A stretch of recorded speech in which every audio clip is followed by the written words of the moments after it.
Bom, o tema dessa palestra é provocativo. Não basta mudar os políticos, eu acho que dá para a maioria de vocês entenderem mais ou menos o significado disso. Então, o que nós vamos falar hoje é sobre a situação em que o país vive, na qual eu coloquei esta frase que deve ser conhecida de muita gente, dita pelo nosso Rui Barbosa, num discurso proferido no Senado brasileiro em 1914.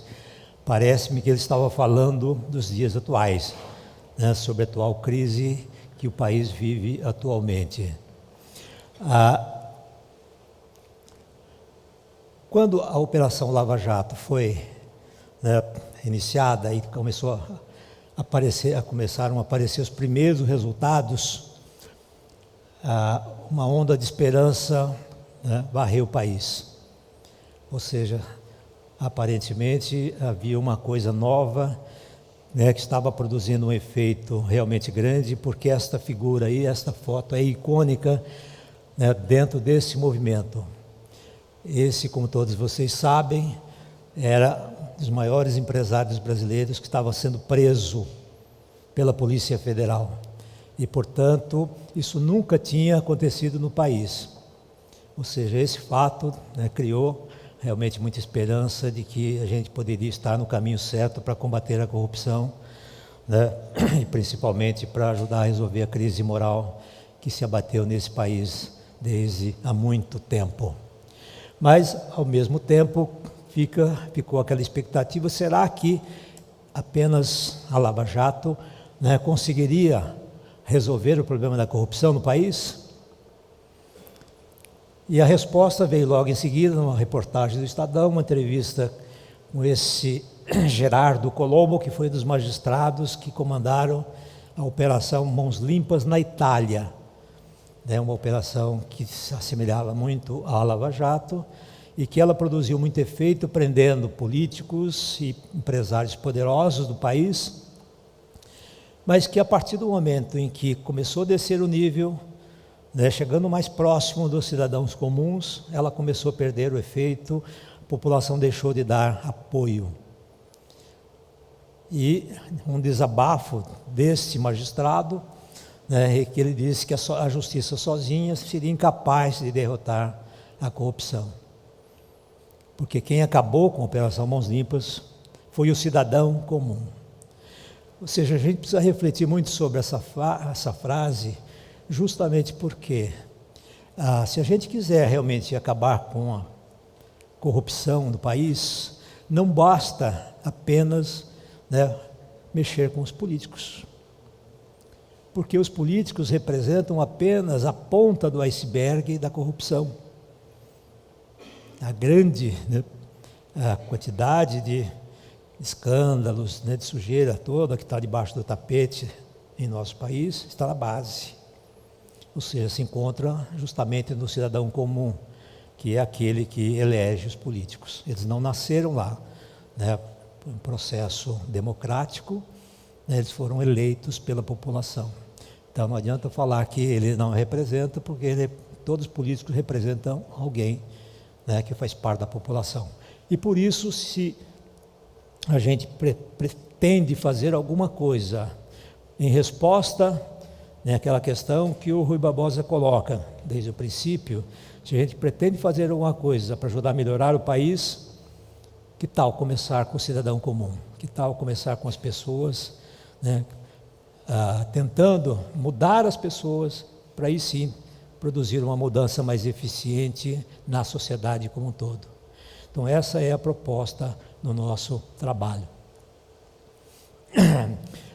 Nas minhas atividades acadêmicas e profissionais, os vários projetos que eu tive a oportunidade de participar, de coordenar, eu levantei muita informação importante sobre como lidar com o cidadão comum, porque a minha área é pesquisa de mercado, ou seja, eu trabalho com informações, fazendo pesquisas com a população.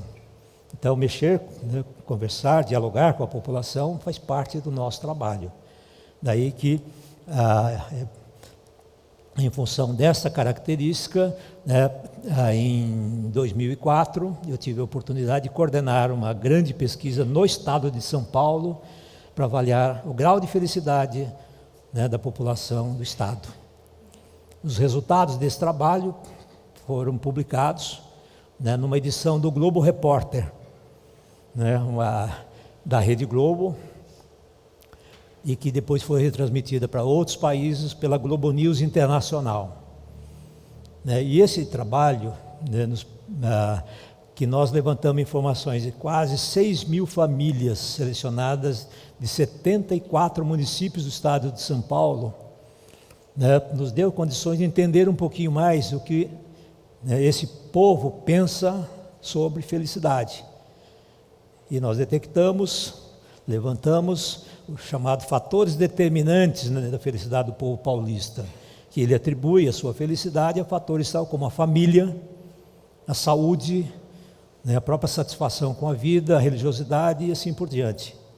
E que o próprio, né, bens materiais, o econômico, estava lá em quinto lugar, mostrando que para nós brasileiros, que o povo paulista pode representar até de certa forma o Brasil, né, nós tínhamos aí condições de entender que se eu quero mexer com felicidade, com bem-estar, com qualidade de vida, né, eu tenho que identificar quais os fatores, aquilo que a população realmente valoriza.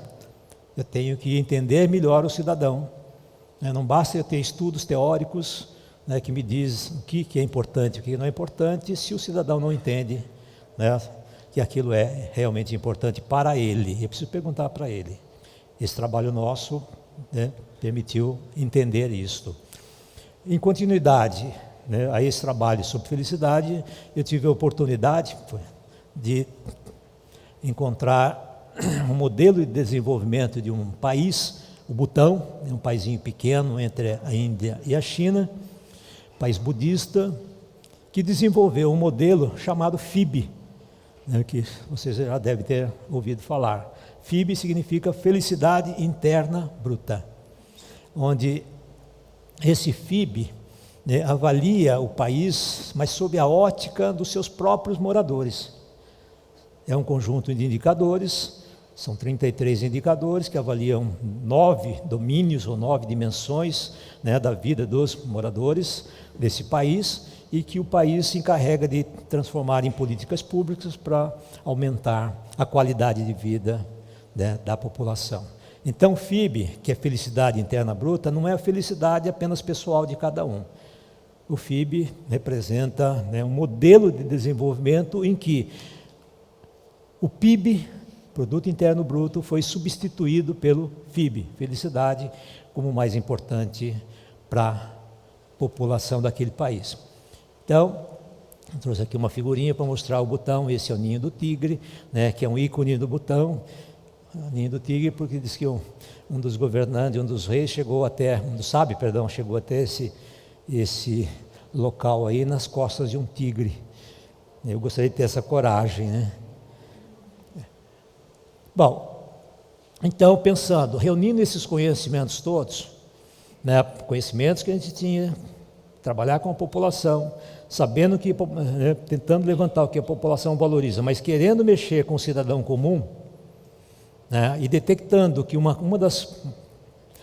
dos fatores mais importantes para a população era a família. Então foi bom, então nós vamos desenvolver um projeto para focar na família, porque o cidadão, ele se encontra, né, ele tem uma família. Então esse é o foco do nosso trabalho, do nosso projeto, né, que nós chamamos de VIB e que nós vamos tentar implantar aqui na cidade de São Carlos como um estudo piloto para que depois, né, obtendo o sucesso que a gente espera ter, a gente possa estender para outras, né, localidades também. Então, o nosso foco vai ser família. E aqui está a metodologia que nós vamos utilizar para conseguir obter resultados. Então, como nós vamos entrevistar famílias, nós vamos avaliar famílias, nós vamos trabalhar com amostras de famílias, e essas amostras são representativas da população de São Carlos. Nós vamos levantar mensalmente, né, cerca de 800 famílias, na qual nós vamos entrevistá-las, e as informações vão abastecer esses 3 módulos: módulo de indicadores de interesse público, módulo de comportamentos práticos morais e o módulo da comunicação pública. O módulo de indicadores de interesse público vai levantar as impressões que a população tem dos serviços que ela efetivamente se utiliza, serviços públicos que ela utiliza, e dá para a gente a impressão sobre a qualidade desse serviço. A diferença desses indicadores para os indicadores atuais é porque eles vão trabalhar com a impressão do usuário do serviço e não do ponto de vista do gestor dos serviços, como são os indicadores atuais. Esses indicadores vão ser divulgados para toda a população para que ela possa exprimir o seu descontentamento ou satisfação, alcançando os gestores públicos, para que os gestores públicos, ouvindo a população, possa trabalhar, devolvendo para a população aquilo que ela está reclamando, e também depois acompanhar as ações que vão ser implantadas a partir desses indicadores. O modo de comportamentos práticos morais vai levantar todos os comportamentos antiéticos, violentos que a população ou que a família sofreu. Mas também vamos levantar os bons comportamentos. E vamos divulgar esses comportamentos de uma forma ostensiva, inteligente, criativa, para que toda a população discuta sobre a pertinência ou não desses atos da qual a própria população acaba cometendo. O objetivo é fazer com que cada um crie um autocensor, que ao cometer qualquer delito desse que vai atingir outras pessoas da própria sociedade, esse infrator reflita e aí pense e resolva por si só não cometer todos os atos de violência. E, finalmente, o modo de comunicação pública, ele visa, primeiro, conhecer o que a população conhece sobre direitos e deveres e cidadania. Conhecer também, nós vamos tentar levantar qual é o grau de compreensão que a população tem a respeito de leitura e compreensão de textos, para que a gente, entendendo isso, possa desenvolver material de divulgação sobre cidadania, direitos e deveres, para levar para essas famílias na linguagem que elas são capazes de entender.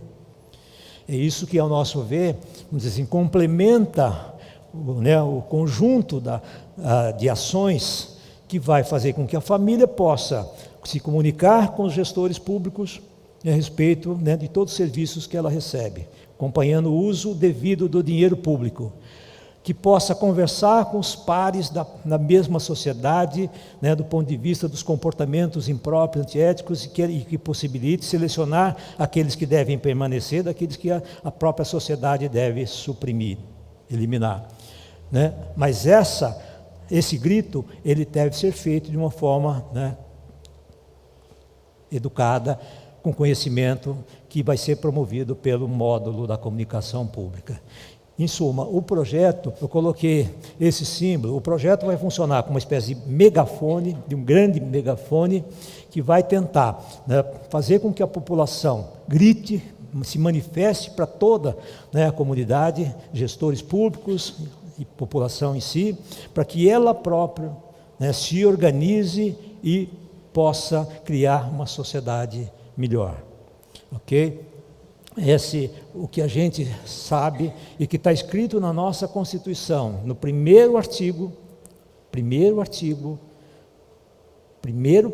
parágrafo único desse primeiro artigo, que diz o seguinte: da Constituição Federal, que todo poder emana do povo, que o exerce por meio de seus representantes eleitos ou diretamente.